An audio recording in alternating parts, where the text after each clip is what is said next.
The Bundestag erupted Thursday as German MPs clashed over peace initiatives for Ukraine, debating a motion titled "Achieving a Just and Lasting Peace for Ukraine." AfD lawmaker Andreas Paul drew a firm red line on military involvement.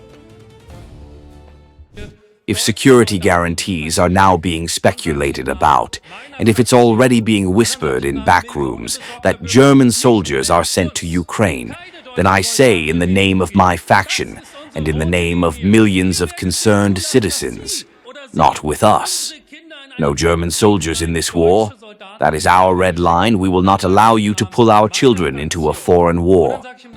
Florian Hahn of the CSU criticized stalled diplomacy between the US, Russia, and Ukraine, calling for an unconditional immediate ceasefire and clear territorial talks along the contact line.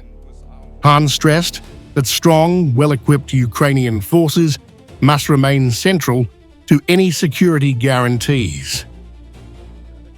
The recent talks between the USA and Ukraine, as well as the USA and Russia, have not resulted in any real rapprochement. Russia continues to insist on maximum demands. How things will proceed concretely is still unclear. However, our expectations are clear. First, an unconditional immediate ceasefire is needed.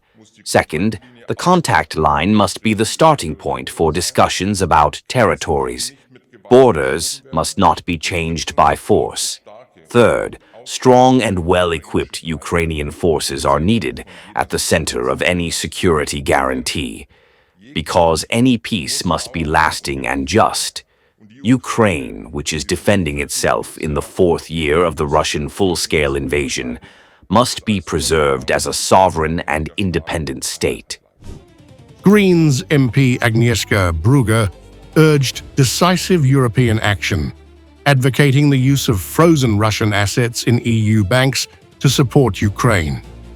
Those responsible for the terrible suffering should pay, namely Kremlin war criminals and their oligarch friends, she said, underlining Europe's own security interests.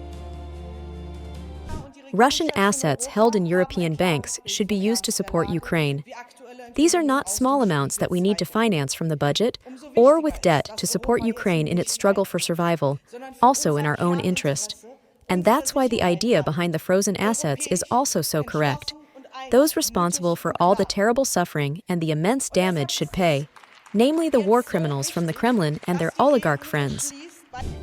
AfD MP Stefan Keuter warned Ukraine faces inevitable defeat if the war continues, calling German, French, and UK-led peace proposals morally charged but unrealistic.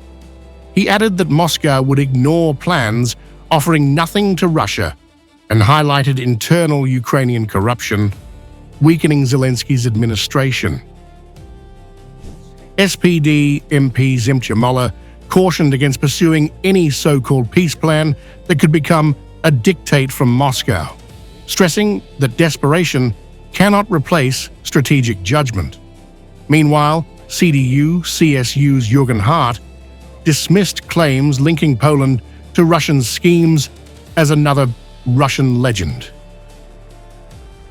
The debate reflected Europe's strategic tension, moral solidarity versus realpolitik, with frozen Russian assets, military support, and the limits of negotiation dominating discussions. AfD members directly appealed to Putin to end the war, underscoring parliamentary frustration over the lack of progress and the urgent need for realistic solutions.